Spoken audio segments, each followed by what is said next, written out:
এই যে ফুয়াদ নামের যে ভদ্রলোক বাংলাদেশে ইম্পোর্টেড হয়েছে এই সেন্সে বলছি, কারণ তিনি তো বিদেশি মাল হয়ে গেছেন, বিদেশি মাল এখন দেশি হওয়ার চেষ্টা করছেন।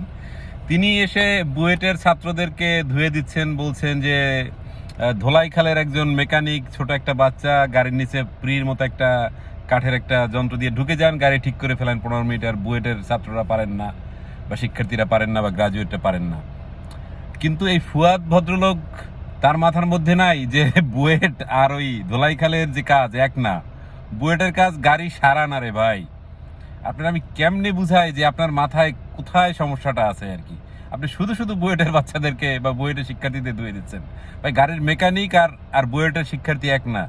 দে ক্রিয়েট, তারা আর্কিটেক্ট করে, তারা তৈরি করে কিভাবে ইনোভেট করতে হয়, আর ও হচ্ছে মেকানিক, ও রিপেয়ার করে রে ভাই। এর সাথে এই তুলনা চলে না।